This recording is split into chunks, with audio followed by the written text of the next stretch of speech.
Good morning, everyone. I'm Megyn Kelly. It's Thursday, March 6th, 2025, and this is your AM update.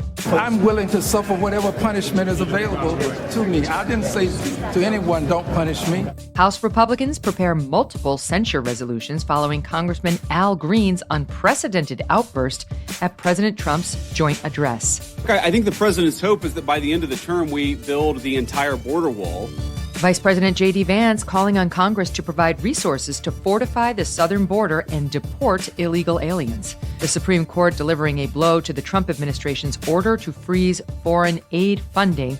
But is it as bad as the media suggests? And Mr. Trump's plan for a Gaza Riviera may not have been bluster after all. All that and more coming up in just a moment on your AM Update. The IRS is the largest collection agency in the world. And with April 15th fast approaching, it's more aggressive than ever. If you owe back taxes or have unfiled returns, waiting is not a great option. Don't do it. April 15th could mark another tax year that just passed you by and added to your stress. So the smart move is to get ahead of it now. But do not contact the IRS alone. That's crazy talk. Instead, you could let the experts at Tax Network USA handle this for you. Why?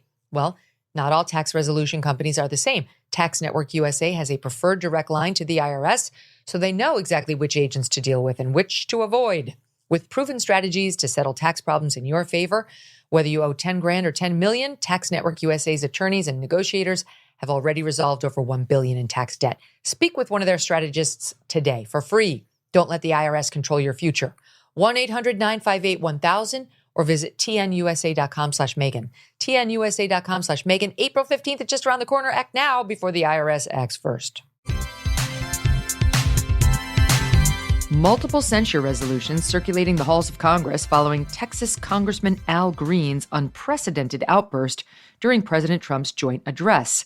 First to the floor, Washington Congressman Dan Newhouse. Now, therefore, be it resolved that Representative Al Green be censured. Representative Al Green forthwith present himself in the well of the House of Representatives for the pronouncement of censure, and Representative Al Green be censured with the public reading of this resolution by the Speaker. The measure is expected to be taken up within days. Fox News Digital reporting Texas Congressman Troy Nehls has his own resolution, co-signed by about 30 House Republicans, and still a third will be filed by the House Freedom Caucus. Immediately following his removal from the chamber, Mr. Green telling reporters he's prepared for any consequences. I'm willing to suffer whatever punishment is available to me. I didn't say to anyone, don't punish me. I've said I'll accept the punishment, but it's worth it to let people know that there are some of us who are going to stand up against this president's desire to cut Medicaid, Medicare, and Social Security. Democrat disrespect hitting its peak in a moment where President Trump honored a 13-year-old boy with brain cancer. As Republican members delivered a standing ovation for DJ Daniel, Democrats remained seated. The partisan reaction continuing on MSNBC after the fact with this incredible comment from Nicole Wallace. And I hope he lives and the life he wants to live with you. And I hope he has a long life as a law enforcement officer. But I hope he never has to defend the United States Capitol against Donald Trump's supporters. And if he does, I hope he isn't one of the 6 who loses his life to suicide. Senator John Fetterman, who was in attendance, posting to X, quote, "A sad cavalcade of self-owns and unhinged petulance. We are becoming the metaphorical car alarms that nobody pays attention to, and it may not be a winning message." A CBS News YouGov poll surveying speech watchers showing high marks for the president. 76% overall approved of the speech, 74% saying it was presidential, 68% reporting it made them feel hopeful and proud, and 63% saying Mr. Trump focused on issues they care about. Vice President J.D. Vance, Secretary of Defense Pete Hegseth, and Director of National Intelligence Tulsi Gabbard touring the southern border in Eagle Pass, Texas. Border officials escorting the delegation on an aerial tour, providing updates to enforcement efforts. In a briefing, the vice president making some news with this comment. I think the president's hope is that by the end of the term, we build the entire border wall. And of course, that's the physical structure of the border wall itself. But we even heard today there are so many good technological tools. We're using artificial intelligence to make us better at the job of border enforcement. In the first Trump administration, the projected cost of the border wall was between $8 and $12 billion. A 2023 House Homeland Security Committee report says the Biden migrant crisis could cost taxpayers up to $451 billion. As illegal border crossings plummet, the rate of deportations is also slowing down. In the first week of the Trump administration, daily numbers on the deportations were being posted to social media, tallying up arrests and removals. Those updates have stopped. Vice President J.D. Vance defending the administration's efforts, but calling on Congress for more support. One of the most important parts of the president's reconciliation priorities is, of course, tax reform on the one hand, and on the other hand, making sure that we get proper resources so that we can pay for the flights, and we can pay for the detention centers, and we can pay for all the components necessary to ensure that we're re-migrating illegal immigrants back to their country of origin. Congress is currently working on a continuing resolution with hopes of passing a budget in September. Stanford's Dr. J. Bhattacharya yesterday morning appearing before the Senate Committee on Health, Education, Labor, and Pensions. Dr. Bhattacharya is President Trump's pick to lead the National Institutes of Health. The NIH is the biomedical research agency of the U.S., with a $47 billion budget and 27 sub-institutes and centers. The NIH deeply involved in many controversial aspects of public debates, like vaccines, animal testing, and the COVID response. Dr. Bhattacharya promising to achieve President Trump's mission to restore trust in institutions and to make America healthy again. During COVID, Dr. Bhattacharya bucked establishment thinking, authoring the Great Barrington Declaration in October 2020. The declaration opposed COVID lockdowns, advocated for natural immunity, and for a policy focused on protecting the most vulnerable. A completely opposite policy than the one advocated by the Biden administration, which worked to silence Dr. Bhattacharya. Dr. Francis Collins, who used to run the NIH, referred to the Barrington Declaration as the work of, quote, fringe epidemiologists. After Elon Musk bought Twitter, he revealed that the administration under Joe Biden pressured the social media company to suppress Dr. Bhattacharya's posts, the doctor sharing with the committee his view on the role of scientists in public debate. The proper role of scientists in a pandemic is to answer basic questions that policymakers have about what the right policy should be. Our role isn't to make decisions to say you shouldn't be saying goodbye to your grandfather as he's dying in a hospital. It shouldn't be to say you can't have a funeral because it's too dangerous. The scientists should say, here's what the risks are. And then you decide what the risk, whether you take it.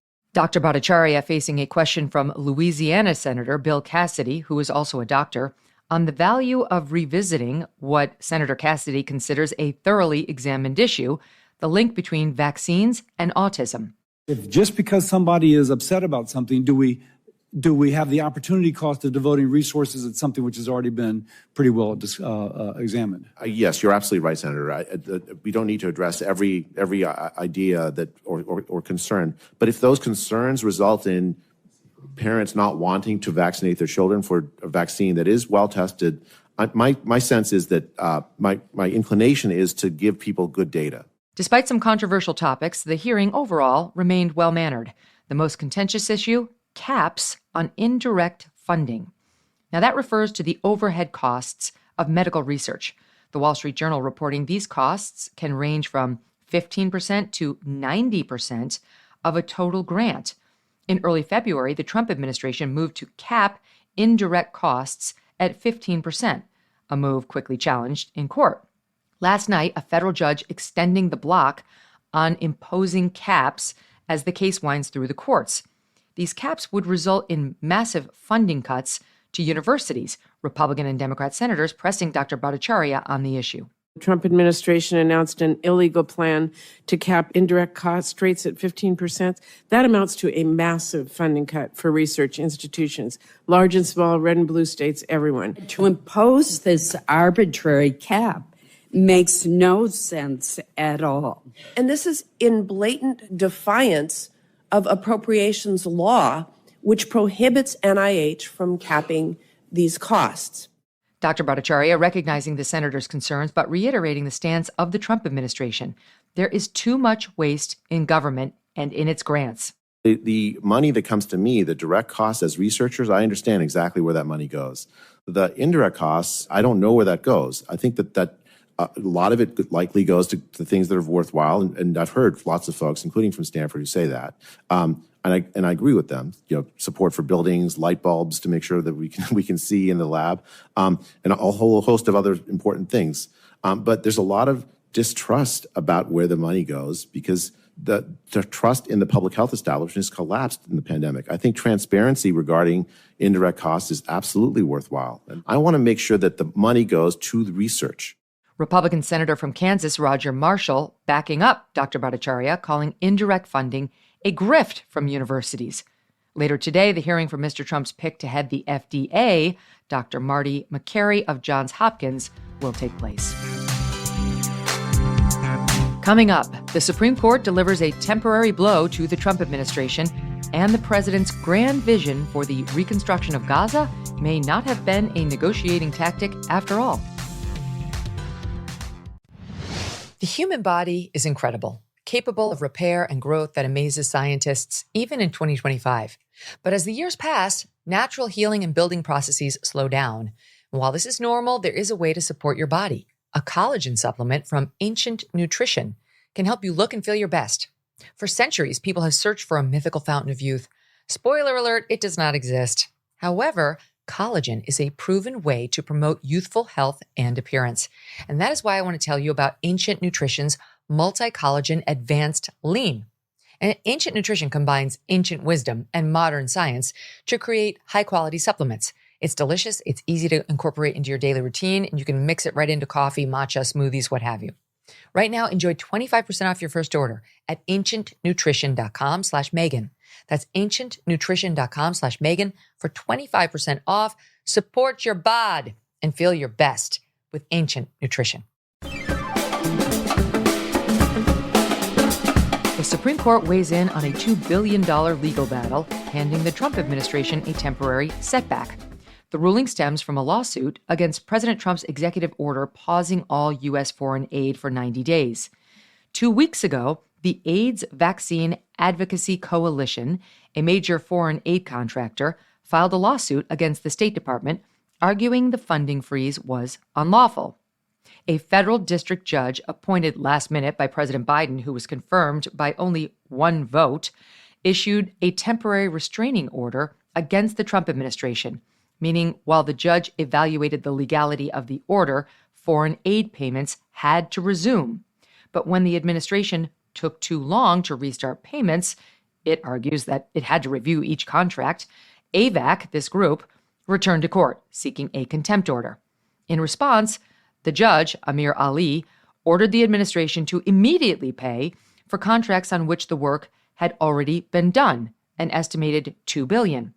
The Trump administration appealing to the U.S. Supreme Court, arguing that once the checks are cut, the money will be gone forever, and that the broader lawsuit on the merits is still ongoing. In a 5-4 decision, the liberal justices, joined by Chief Justice John Roberts and Justice Amy Coney Barrett, siding with the lower court. In a scathing dissent, Justice Samuel Alito, joined by Justices Clarence Thomas, Neil Gorsuch, and Brett Kavanaugh, writing, quote, "Does a single district court judge who likely lacks jurisdiction have the unchecked power to compel the government of the United States to pay out and probably lose forever $2 billion taxpayer dollars? The answer to that question," he continues, "should be an emphatic no, but a majority of this court apparently thinks otherwise. I am stunned." Justice Alito accusing the lower court judge of abusing his power and accusing his colleagues of failing in their responsibility to prevent abuse of judicial power. This case is not over, however. The next hearing is set for later today. Stay tuned. President Trump squashing Egypt's counter-proposal for the reconstruction of Gaza. The president shocking the world, most of all Arab leaders, with his post-war plans for Gaza. A tremendous asset for the Middle East. It's fronting on the sea. It's going to be a great economic development job. It's going to put people to work, a lot of people to work.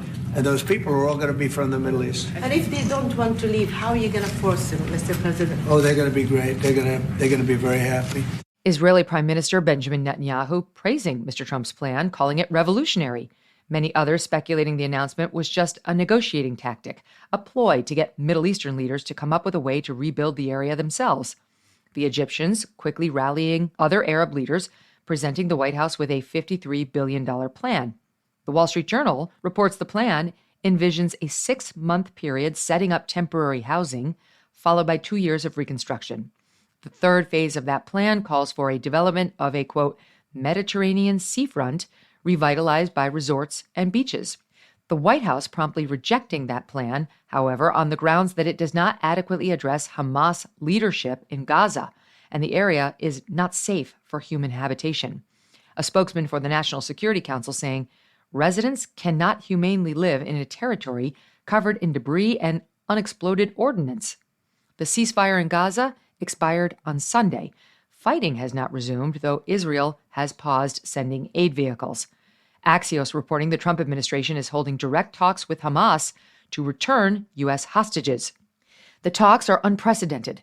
No U.S. official has ever engaged with Hamas since its designation as a terror group in 1997.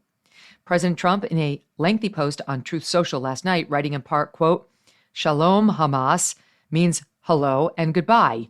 You can choose. Release all of the hostages now, not later, and immediately return all of the dead bodies of the people you murdered, or it is over, in all caps, for you. For the leadership, now is the time to leave Gaza while you still have a chance. Also, to the people of Gaza, a beautiful future awaits, but not if you hold hostages. If you do, you are dead. 59 hostages are still held captive by Hamas in Gaza. Israeli Defense Forces confirm 35 are dead. 5 Americans remain. Only 1 is believed to be alive, 21-year-old Idan Alexander. Officials are reportedly also negotiating the possibility of a broader deal to end the war.